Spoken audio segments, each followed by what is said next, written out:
நம்ம Ashwin sweets and snacks export பண்றதுக்கு 7373041434 மற்றும் www.ashwinsweets.com கான்டாக்ட் பண்ணுங்க.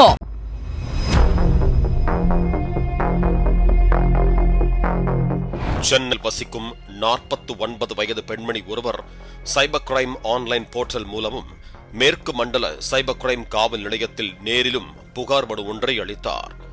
அந்த புகாரில், நான் எந்த வங்கியிலும் தனியார் பினான்ஸ் நிறுவனத்திலும் லோன் எதுவும் எடுக்கவில்லை. கடந்த 20/2/2026 அன்று 15 ஆண்டுகளுக்கு மேலாக பயன்படுத்தி வரும் எனது செல்போன் எண்ணை தொடர்பு கொண்டு பேசிய ஒரு பெண் மற்றும் ஒரு ஆண், நான் லோன் எடுத்துவிட்டு இன்னும் திருப்பிச் செலுத்தாமல் இருப்பதாக கூறினார்கள்.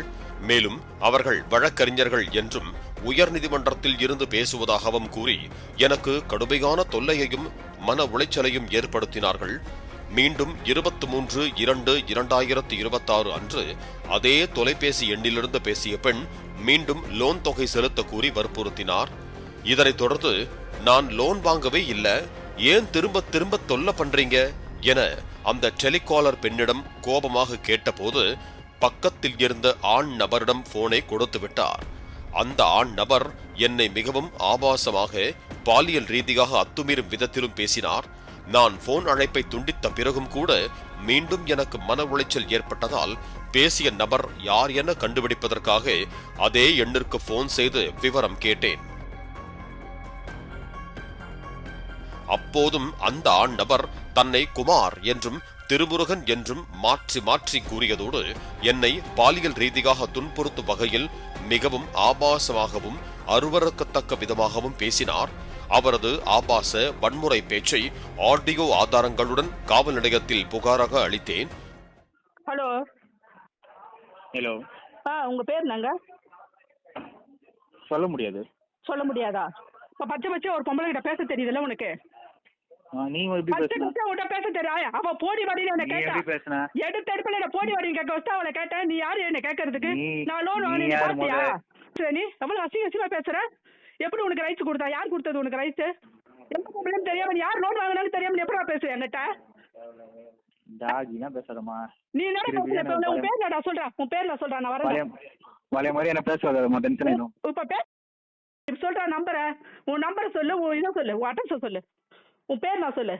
ஹலோ, உன் பேர் நான் சொல்லு, உன் பேரை சொல்லு. என் பேர் தெரியாம என்ன பண்ற? உன்னால ஏய், உன் பேர் நான் சொல்லு, உன் பேரை சொல்லு. குமார்.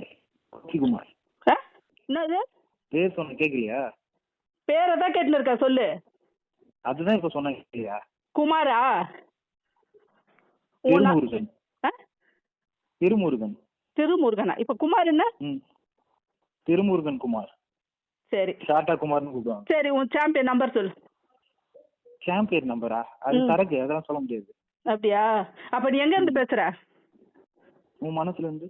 என் மனசுல இருந்தா? அது எப்படி என் மனசுல இருந்து நீ பேசுவ? உனக்கு எனக்கு என்ன சம்பந்தம் இருக்கு? நீ யாரு? அதான் கேட்க. நீ யாரு எனக்கு? நீ எப்படி என்ன அசிங்கமா கேட்ப? நான் லோன் வாங்கினது நீ பாத்தியா? இதனால் மீண்டும் 25/2/2026 அன்று பேசிய அந்த நபர் தன்னுடைய பெயர் குமார் என்றும் தான் அட்வொகேட் என்றும் ஹைகோர்ட்டில் இருந்து பேசுவதாகவும் சைபர் கிரைம் காவல் நிலையத்தில் ஏன் புகார் கொடுத்தீர்கள் என பேசி என்னை ஆபாசமாகவும் அவதூறாகவும் பேசினார் என அந்த பெண் புகாரில் தெரிவித்துள்ளார். என்ன பேருங்க? குமார். குமாரா? எந்த ஏரியால இருந்து பேசுறீங்க? ஏரியால இருந்து இல்ல, மெட்ராஸ் ஹைகோர்ட்ல இருந்து பேசுறேன். சரி சார், உங்களோட பார்கோட் நம்பர் சொல்லுங்க கொஞ்சம்.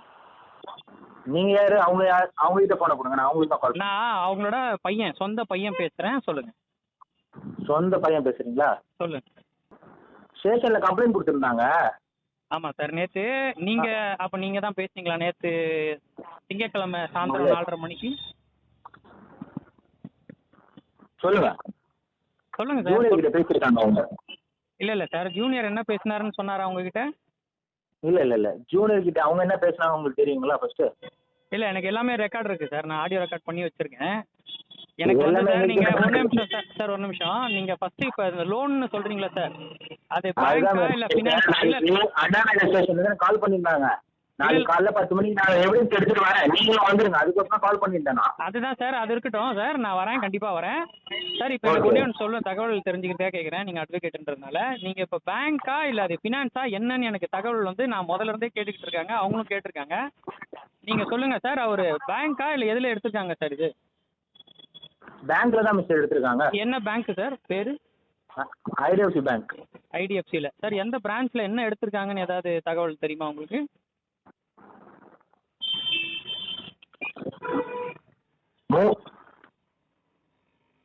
அவங்க பேர்ல மொத்தம் 3 லோன் எடுத்திருக்காங்க மிஸ்டர்.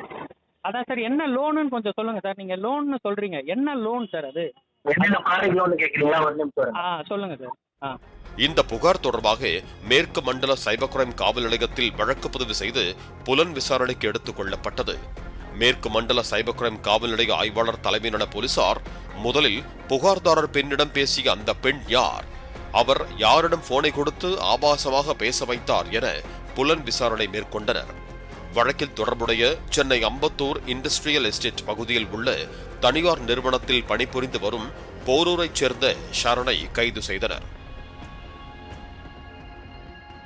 விசாரணையில் சரண் தனியார் நிறுவனத்தில் தேர்ட் பார்ட்டி லோன் ரிகவரி ஏஜென்ட்டாக வேலை செய்து வருவதும், லோன் தொகை செலுத்தாத கஸ்டமர்களிடம் தொடர்பு கொண்டு பெயரை மாற்றியும் எங்கிருந்து பேசுகிறேன் என்பதை சொல்லாமலும் அட்வொகேட் பேசுவதாகவும், அட்வொகேட் அலுவலகத்திலிருந்து பேசுவதாகவும், சென்னை ஹைகோர்ட்டில் இருந்து பேசுவதாகவும் கூறி மிரட்டி வந்தது தெரிய வந்தது.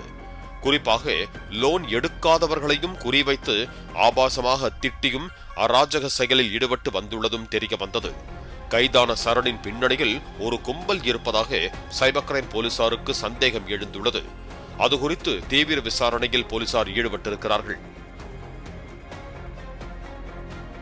மேலும் லோன் எடுக்காத பொதுமக்களையும் லோன் வாங்கிய வாடிக்கையாளர்களையும் சரண் மற்றும் சரண் போன்றவர்கள் தொடர்பு கொண்டு ஆபாசமாகவும் கொடூரமாகவும் மிரட்டியது தெரிய வந்துள்ளது.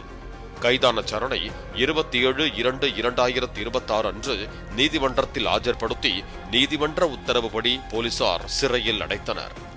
இதுகுறித்து மேலும் விசாரித்த போது இந்தியா இன்ஃபோ டெலிகம்யூனிகேஷன்ஸ் என்கிற தேர்ட் பார்ட்டி லோன் ரெக்கவரி நிறுவனத்திலிருந்து புகார் கொடுத்த பெண்ணிற்கு போன் செய்து லோன் எடுத்துள்ளீர்கள், ஏன் திரும்ப செலுத்தவில்லை என பெண் கேட்டுள்ளார்.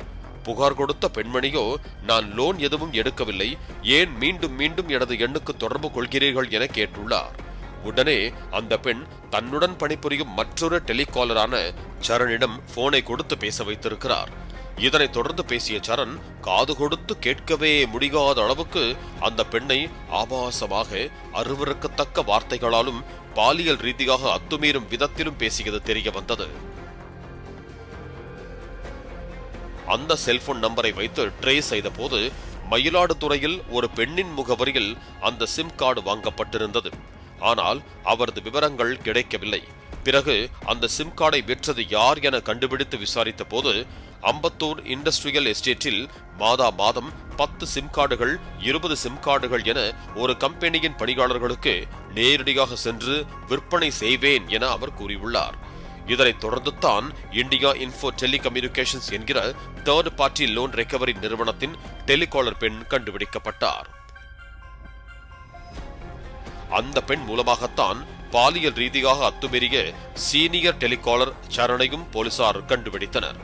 இதனைத் தொடர்ந்து புகார்தாரர் பெண்மணி லோனே வாங்காத போது அவருக்கு தொடர்பு கொண்டு ஆபாசமாக பேசி பாலியல் ரீதியாக அத்துமீறியது ஏன் என கேட்டபோது, ஆமாம், அவர் லோன் வாங்கவில்லை என ஒப்புக்கொண்ட அந்த நிறுவனத்தில் உள்ளவர்களால் பதில் சொல்ல முடியவில்லை.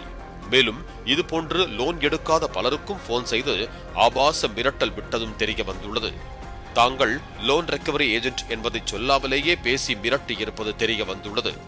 சரணுடன் சேர்த்து அந்த டெலிகாலர் அலுவலகத்தில் இன்னும் என்னென்ன சட்டவிரோத செயல்கள் நடந்துள்ளது என்பது குறித்து விசாரித்து வருவதாகவும் கூறப்படுகிறது.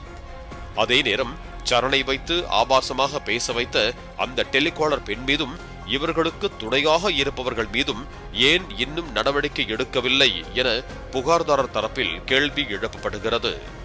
பாலிமர் செய்திகளுக்காக செய்தியாளர் கதிரவன். நம்ம Ashwin sweets and snacks export பண்றதுக்கு 7373041434 மற்றும் www.ashwinsweets.com கான்டாக்ட் பண்ணுங்க. பிளே ஸ்டோர் மற்றும் ஆப் ஸ்டோரில் இருந்து பாலிமர் செயலியை QR கோடு மூலம் பதிவிறக்கம் செய்யுங்கள். செய்திகளை உடனுக்குடன் பெறுங்கள்.